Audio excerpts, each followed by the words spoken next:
पैसा। श्यामलाल जी ने कितना पैसा कमाया, रात दिन एक कर दिया।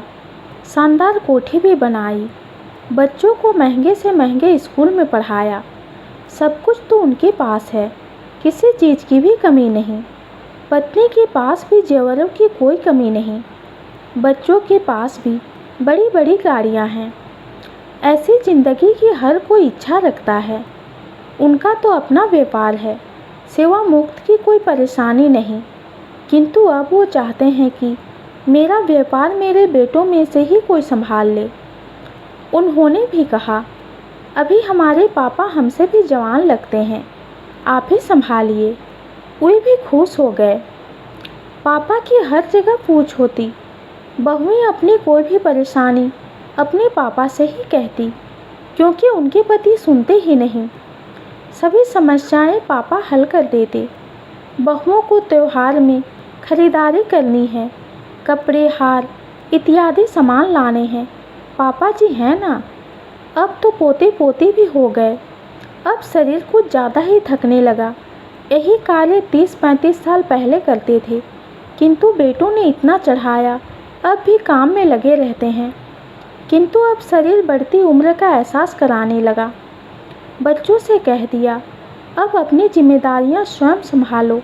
अब कोई भी परेशानी होती तो बेटों से ही करने के लिए कह दिया। शुगर ब्लड प्रेशर ने घेर लिया। बहुएं जो पापा जी के आसपास मंडलाती रहती थी, उन्होंने भी आना कम कर दिया। समय पर खाना पहुंचा दे, यही बहुत था। किंतु बीमार होने पर कोई दिखाई नहीं देता। पत्नी ही उठकर जाती, दवाई देती तो पानी के लिए कहना पड़ता। अब बहुएं चुपचाप अपने अपने कमरों में पड़ी रहती। बेटे भी आते और अपने अपने कमरों में चले जाते। कभी कभी छुट्टी वाले दिन भी श्यामलाल जी किसी काम के लिए कह देते। तब बेटे कहते, आपको तो कोई काम है नहीं, एक दिन छुट्टी क्या मिलता है, उसमें भी आराम नहीं। दोनों पति पत्नी को खिचड़ी खिलाकर अपने अपने परिवार को लेकर बाहर घूमने चले जाते। दुनिया देखती तो कहती, कितने अच्छे बच्चे हैं, माता पिता को अपने पास ही रखा, वृद्धाश्रम नहीं भेजा, वरना आजकल की औलाद सुनती ही कहाँ है। किंतु किसी को ये नहीं मालूम, उन्हें साग सब्जी, एक गिलास पानी के लिए भी अपने औलाद ने तरसा दिया। जब तक उनके हाथ पांव चलते रहे, सबके मम्मी जी पापा जी। आज बहुएं मुंह फेरकर निकल जाती हैं, जैसे उन्हें जानती ही नहीं। डॉक्टर ने कहा, कमजोरी आ गई है, फल सब्जियां खाओ, परहेज का खाओ। कहाँ से खाएं, कैसे खाएं, कोई लाए तभी तो खाएं। कभी कभी उस कोठी को देखते, कितने मन से बनाई थी, किंतु आज इतने लोगों के बीच भी अकेला ही हूँ। कभी कभी तो बेटा इतने कठोर शब्द कह देता जो दिल से चुभते। जब मैंने कहा, अब पापा पापा नहीं रहे, पैसा तो चाहिए पर पापा नहीं, तो बेटे ने कह दिया, तुम्हें ऐसा लगता है तो मर क्यों नहीं जाते, हमारी जान को आ रहे हैं। बहुएं खड़ी तमाशा देखती, किस तरह हमारी पाली औलाद आज उनके कहे पर हमें आँख दिखा रही है। लगता है बहुओं की गलती नहीं, जब हमारी परवरिश से गलत हो गई। दूसरे घर से आए इन लड़कियों के सामने अपने ही बेटे अपने माता पिता का मान ना रख सके। जैसा भी खाने को दे, वो अब हमारी व्यवस्था बन गई है। जिस डॉक्टर ने फल सब्जियां खाने की सलाह दी थी, उनका आना ही बंद हो गया। जो दवाई थी वे भी समाप्त हो गई। जब शरीर चलता था तो लगता था जैसे दुनिया को मैं ही जीत लूँगा, किंतु आज लगता है ये तन भी व्यर्थ है, हम जी ही क्यों रहे हैं। विवस्था की हालत में बिस्तर पर पड़े थे। एक दिन उनका दोस्त आ गया, अरे श्यामलाल, क्या हाल बना रखी है। उसे सभी बातों से अवगत कराया। पैसा भी है, किंतु हमें पूछने वाला कोई नहीं।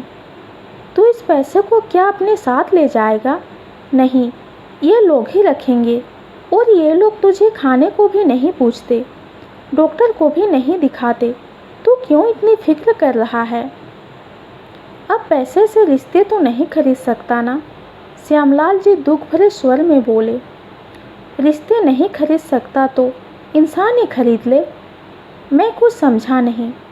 इसमें समझना क्या है? फ़ोन तेरे पास है, तू व्यापारी था, कुछ लोगों के नंबर भी तेरे पास होंगे। फ़ोन निकालकर उसमें से किसी को फ़ोन कर लेता, और नहीं तो मुझे ही फ़ोन कर लेता।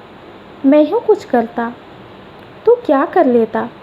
मैं पहले तेरे लिए एक नर्स बुलवाता जो तेरी सेवा करे, एक नौकर रख ले जो तेरी ज़रूरत का सामान लाए। अरे पैसा है तो क्या, किसी भी बाहर वालों पर कैसे विश्वास कर लूं जब अपने ही अपने ना हुए। घर वालों पर विश्वास करके देख लिया। देख तेरी कैसी हालत हो गई है। माना कि तुम बीमार है, किंतु तू और भाभी जी तो इन लोगों के मोहताज हो गए हैं। समय पर दवाई मिलती, समय पर सही से खाने को मिलता, अपनों का प्यार दिखता, तू दौड़ता नजर आता। ऐसे पैसे का क्या लाभ जो अपने ही काम ना आ सके। तू जानता है आज हमने अपने दोस्त सुरेश को खो दिया। क्यों, उसे क्या हुआ? साला करोड़ों की संपत्ति छोड़कर मरा है, किंतु अपना ही इलाज ना करा सका। उसका एक ही बेटा है, पत्नी बहुत पहले छोड़कर चली गई थी। बीमार था, अकेला था, उसकी सेवा करना तो दूर, बहू बेटे ने उसे डॉक्टर को भी नहीं दिखाया। बुढ़ापा इंसान की सबसे बड़ी लाचारी है, बेबस हो जाता है इंसान। ऐसे में जिन अपनों को पालता है वही मुंह दिखाने लगते हैं, उन पर बोझ बन जाते हैं।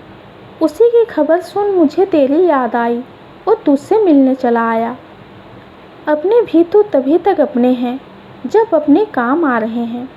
जो पैसा कमाया है उसे खर्च भी कर ले, जीते जी दुर्गति तो ना हो। अच्छा अब चलता हूँ, कोई ज़रूरत हो, कुछ भी काम हो मुझे फ़ोन कर लेना। कल एक नर्स और एक लड़का तेरे घर पहुँच जाएंगे। मिलता हूँ ऐसे ही किसी दोस्त से जिसे मेरे हौसले की आवश्यकता है। ये कहानी आपको कैसी लगी कमेंट में ज़रूर बताइए। कहानी पसंद आती है तो चैनल को लाइक और सब्सक्राइब कीजिए। धन्यवाद।